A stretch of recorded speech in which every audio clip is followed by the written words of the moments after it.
sail away.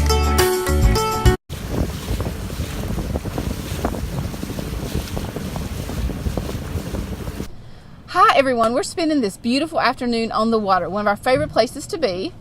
But first, an introduction. I am Dee. And I'm Allie. Together we are SolMates. We have this dream of sailing the Caribbean islands, all of them, and on our own boat. But we just don't know which boat is right for us yet. The only thing we are sure of is we want a power cat.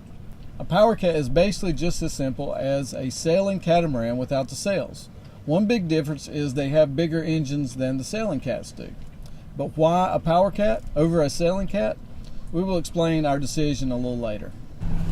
Before I talk about all the different power cats out there, and there are many more than I ever would have imagined, I should tell you that even if you build it yourself, there is no boat out there that will have everything just the way you want it. Whether it be the layout of the interior or exterior, number of staterooms, number of heads and design, engine brand and engine size, electrical systems, plumbing systems, electronic package, you get the picture. This makes it even more difficult when you are looking at used boats. We had no knowledge of any of the power cats, so we went looking at as many as we could. This is after we did our homework, which means a lot of screen time researching, reading blogs, and forums. So on a trip to Florida, we were able to see a few that we liked: a Lagoon, a Leopard, a Robertson and Kane, and an Endeavor. This first one we looked at was the Lagoon, which we liked because of the visibility, a large master stateroom, nice sliding back doors, and plenty of room in the outside stern area. But for such a large catamaran, the galley was very small with little storage. We would find that this is a common issue along with the price. The Leopard again was very nice with lots of room, both interior and exterior. The flybridge added a nice view and additional space, along with the overall visibility from both inside and out. Again, the galley was very small and the price very high. Robertson and Kane again had a small galley. This was surprising for boats we thought were made to cruise, but provided little space to cook and stock provisions. Keep in mind that we are just looking at the physical features to gauge what we felt would be something we could comfortably live in. The bones would come later. Some things we definitely preferred after looking was that we wanted to limit the number of steps that we would have to negotiate on a daily basis. This means that all flybridges were eliminated. Yanmar diesel engines was another preference that we wanted, and engines that were easily accessible for maintenance. We wanted at least 3 staterooms so that we'd be able to have room for friends and family to join us. Some other things we wanted were very shallow draft, not too wide so that we couldn't get into slips, overall low maintenance, and all systems easily serviced. A proven and tested history. Oh, and built in the USA. We weren't hard on that one, but it would make everything easier for a lot of reasons, like insurance and documentation. After extensive research and getting aboard different models, we have decided that the Endeavor is our boat. Endeavor boats are built in St. Petersburg, Florida. And after communicating with Bob Vincent, Endeavor designer and builder, we decided to take a trip down and visit their docks, just so we could get a better look at both the 36 and the 44-foot catamarans.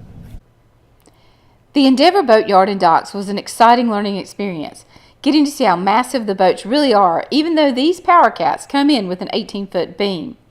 As we waited on Bob to arrive to show us some boats, we took some pictures and found this boat from North Carolina.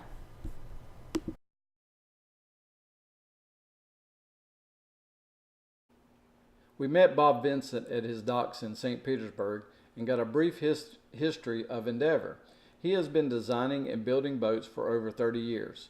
He first started in 1974 with monohull sailboats, many of which are still in use today. Then sailing catamarans, then in the early 90s, power cats. He talked about how his clients expressed that they were either motoring or motor sailing more than they sailed. Many asked him to just take the sails off, so he did. He focused on building a structurally sound, low-maintenance catamaran that fully used all available space. It sounded just like what we were looking for. We looked at the 36-foot first, which has all the features of the 44, just shorter and with a beam of 15 feet. The layout of the master is a lot different, as is the stern design, which had no sugar scoops for easy access to the water. It looks to be more of a coastal and ICW cruiser, as the fuel tank is 300 gallons versus the 500 in the 44. It also has a small 125 horsepower Yanmar engines versus the standard 240 horsepower on the 44.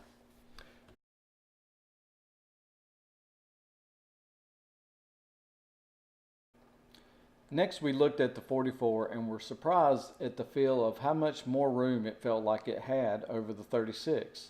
I first noticed the wide side decks and the 18.5-foot beam.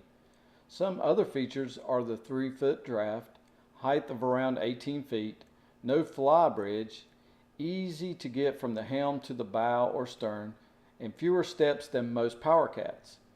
Economical in that it can cruise at 8 knots, burning 3 gallons an hour.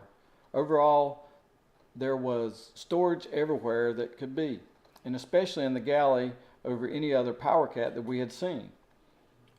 Walk around bed in the master, nice cockpit area, great visibility, and plenty of forward deck space.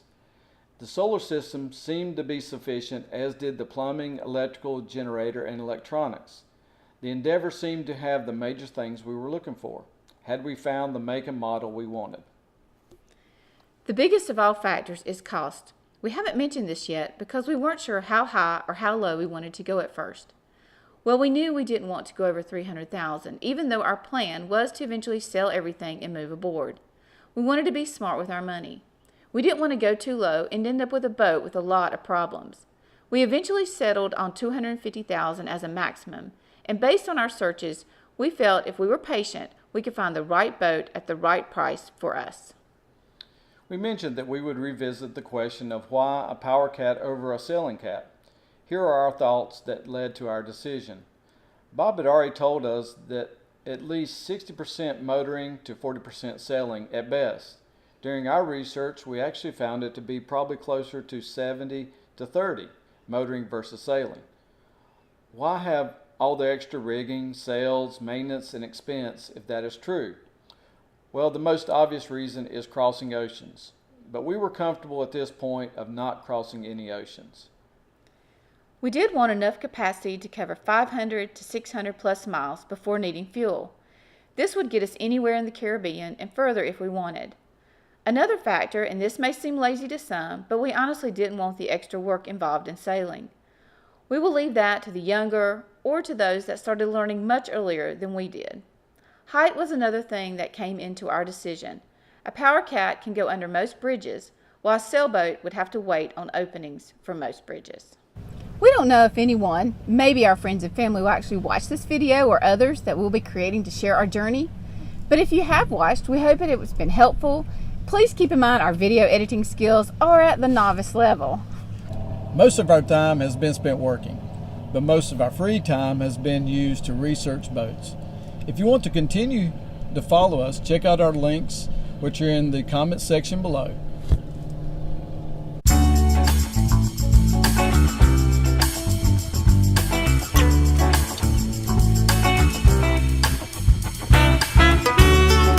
Thank you, Airplane.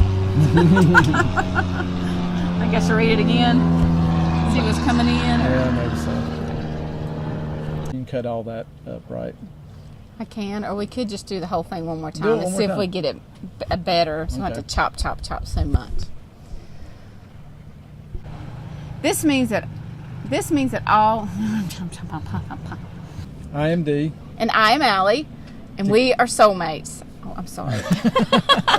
We're supposed to say it together. Do you want to say it together? Yeah. Okay. Yeah. Then let's start over again. Okay. Why'd you giggle at me at first? Because you're very dramatic. What? I was like, Nobody wants to listen to a boring video of me know. talking, I right? just was not expecting that.